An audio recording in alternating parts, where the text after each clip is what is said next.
तो आज हम दरभंगा लोकसभा क्षेत्र की बात करेंगे कि आखिर दरभंगा लोकसभा क्षेत्र में 2024 में मजबूत उम्मीदवार कौन होगा, कौन मजबूती से ताल ठोकेगा और किस पार्टी से कौन उम्मीदवार बनेगा, इसी के बारे में हम चर्चा करेंगे। थोड़ा सा दरभंगा लोकसभा क्षेत्र का इतिहास भी जानेंगे और 2024 और 19 में किसे कितना वोट मिला ये भी जानेंगे और 2024 में मजबूत उम्मीदवार कौन होगा उसके बाद ये जानेंगे। लेकिन उसके पहले नमस्कार, मेरा नाम शशांक पांडे, आप जनता जंक्शन पर मुझे देख रहे हैं, कैमरे के पीछे विशाल खड़े हैं। और अब आते हैं दरभंगा लोकसभा क्षेत्र के इतिहास के बारे में। थोड़ा सा इतिहास जानते हैं। 1991 से 1991 में मोहम्मद अली अशरफ फातमी जो है वो यहां से चुनाव जीतते हैं और सदन पहुंचते हैं। पार्टी रहती है जनता दल। 1998 में मोहम्मद अली अशरफ फातमी ही चुनाव जीतते हैं जनता दल से। 1998 में जो उपचुनाव होता है, केंद्र में की सरकार गिर जाती है, फिर उपचुनाव होता है, उसके बाद यही जीतते हैं मोहम्मद अली अशरफ।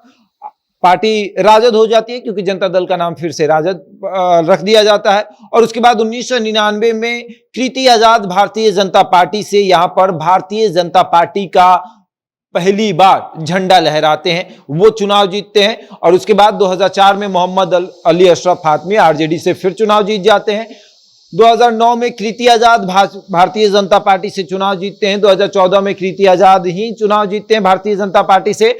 और 2019 में कृति आजाद को टिकट ना देकर गोपाल जी ठाकुर को टिकट दिया जाता है और गोपाल जी ठाकुर चुनाव जीत जाते हैं। और उसके बाद अभी वर्तमान में वहां भारतीय जनता पार्टी के सांसद हैं गोपाल जी ठाकुर। और अब आते हैं कि 2014 और 2019 में किसे कितना वोट मिला। 2014 में कृति आजाद को वोट मिला 3,14,949 वोट। वहीं दूसरी तरफ राजद के उम्मीदवार थे मोहम्मद अली को वोट मिला 2,79,906 वोट, यानी 35,043 वोटों से उनकी हार हो गई। अब 2019 की बात कर लेते हैं। 2019 में गोपाल जी ठाकुर को वोट मिला 5,86,668 वोट।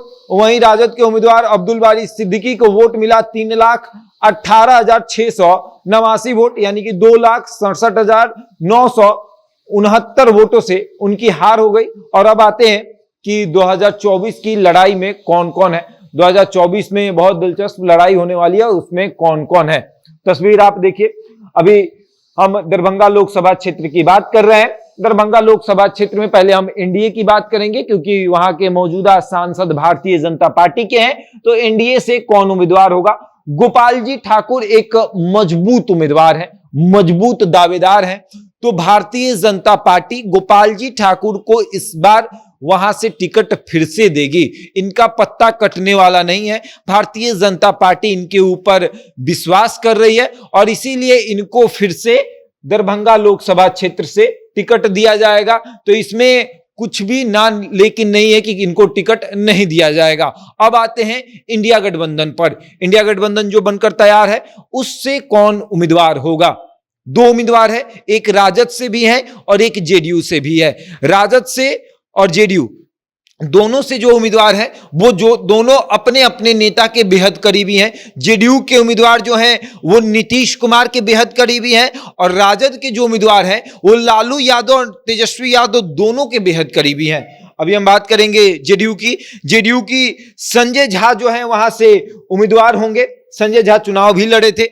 संजय झा वहां से एक मजबूत उम्मीदवार अपने आप को मानते हैं। 2014 में ये चुनाव लड़े थे, तीसरे नंबर पर थे और 2019 में इन्हें ये प्रयास कर रहे थे कि ये चुनाव लड़े, लेकिन ये चुनाव नहीं लड़ पाए। लेकिन अब नीतीश कुमार ने इनको वादा कर दिया है कि इस बार आपको हम दरभंगा से चुनाव लड़ाएंगे और इसीलिए ये लगातार दरभंगा जा रहे हैं, लगातार अपनी फील्डिंग कर रहे हैं, अपनी दावेदारी मजबूत कर रहे हैं और दिखा रहे हैं कि हम बहुत मजबूत हैं। दूसरी तरफ आते हैं राजद में। तो राजद में अब्दुल बारी सिद्दीकी जो है वो एक मजबूत उम्मीदवार है।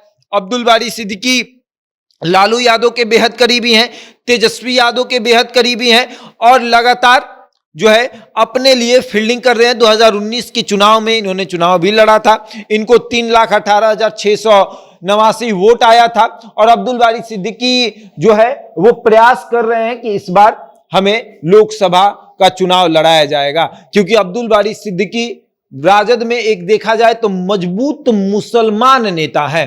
क्योंकि अगर राजद में आप देखिएगा तो बड़े लेवल में कोई मुस्लिम नेता चेहरा नहीं है, उतना बड़ा चेहरा नहीं है।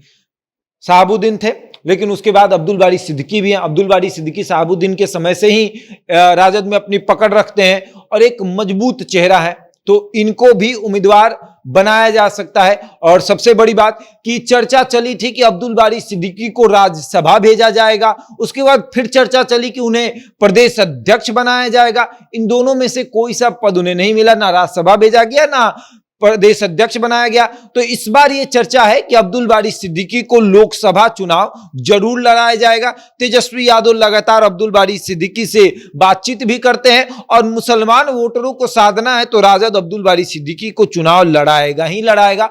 और ऐसे में उनकी तैयारी दरभंगा में है। और सबसे बड़ी बात कि जेडीयू के नेता संजय झा की भी तैयारी दरभंगा में है। और अब देखने वाली बात यह है कि दरभंगा लोकसभा सीट किसके पाले में जाएगा, किसके खाते में जाएगा। और उसके बाद जेडीयू के खाते में जाएगा तो संजय झा, राजद के खाते में जाएगा तो अब्दुल बारी सिद्दीकी। अब यही देखने वाला है कि ये किसके खाते में जाने वाला है। बहरहाल इस खबर में इतना ही। बने रहे हमारे साथ और देखते रहें जनता।